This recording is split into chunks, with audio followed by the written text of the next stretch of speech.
Barrister Suman ভাইকে বাঁচিয়ে রাখতে হবে। তিনি হচ্ছেন এই প্রতিবাদ সভা করা হইতেছে এবং আপনি চেষ্টা দেবেন না। আমরা মনে করবো শুধু মানবতার ফেরিওয়ালাকে রক্ষা করার জন্য মাধবপুর সোনারঘাট নয়, সারা যেরকম আমি সুমন ভাইকে ভালোবাসি, এরকম হাজার হাজার লক্ষ লক্ষ তার ফ্যান ফলোয়ার আছে, তারাও ভালোবাসে। আমি একটি কথা বলতে চাই, চা বাগানের আপনারা দেখছেন, মিডিয়া ভাইরা যারা আছেন সবাই দেখছেন, সে বলেছে রেইনকোট নাই।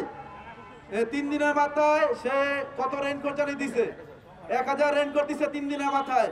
আমি তার প্রত্যেকটা ফেসবুক পেজে আমি তাকে ফলো করি, তাকে আমি অনেক ভালোবাসি।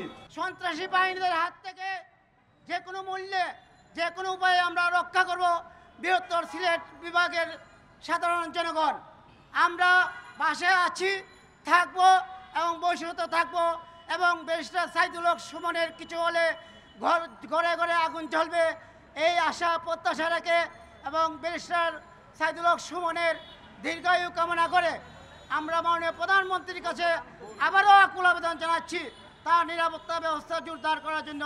আমরা সিলেট বিভাগের মানুষ জোর হাত দিয়ে, বড় জোর হাত দিয়ে আপনার কাছে বিনীত অনুরোধ জানাই, আপনি ব্যক্তিগতভাবে এবং এনফোর্সমেন্ট ডিপার্টমেন্টকে অর্ডার দিয়ে বিশেষ একটি নিরাপত্তা ব্যবস্থা দিয়ে দেন আমাদের ব্যারিস্টার সুমন ভাইয়ের জন্য।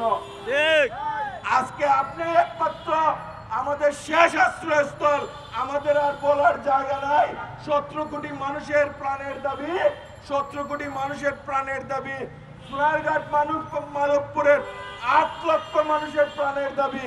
আপনার কাছে মাননীয় নেত্রী জননেত্রী শেখ হাসিনার কাছে আমাদের দাবি, আপনি একমাত্র পারেন আপনার সৈনিক, আপনার আদর্শের সৈনিক ব্যারিস্টার সুমনকে নিরাপত্তা দেওয়ার। ঠিক আপনার কাছে বিনীতভাবে অনুরোধ জানাই, আবারও সোনারঘাট মাধবপুরবাসীর পক্ষে, সিলেট বিভাগের বাসীর পক্ষ থেকে আপনার কাছে বিনীত অনুরোধ জানাই, আপনি আমাদের ভাইকে নিরাপত্তা দেন। আমরা আপনার কাছে সারা জীবন কৃতজ্ঞ থাকব। দুর্নীতিবাজদের মদতদাতা, সন্ত্রাস জঙ্গিবাদদের মদতদাতাদের স্পষ্ট হুঁশিয়ারি করে দিতে চাই, এদেশের জনগণ কখনো সন্ত্রাসবাদ, জঙ্গিবাদ এবং দুর্নীতিবাজকে বরদাস্ত করবে না এবং যে কোনো মূল্যে এর সকল ষড়যন্ত্রকে প্রতিহত করবে। এদেশের সকল জনগণকে সঙ্গে নিয়ে আমরা ঐক্যবদ্ধভাবে যেভাবে জননেত্রী শেখ হাসিনা দেশের শান্তি শৃঙ্খলা বজায় রাখার জন্য দিন রাত নিরলসভাবে কাজ করে যাচ্ছে, তার সাথে আমরা ঐক্যবদ্ধভাবে কাজ করে যাব এবং সকল ষড়যন্ত্রকে প্রতিহত করতে পারবো।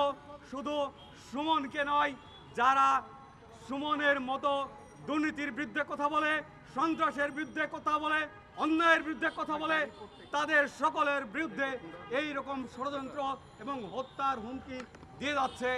আমরা এদেশের জনগণ, এদেশের সাধারণ মানুষ নিঃসন্দেহে সকল ষড়যন্ত্র, সন্ত্রাসবাদ, দুর্নীতিবাজকে ঐক্যবদ্ধভাবে মোকাবেলা করতে পারবো।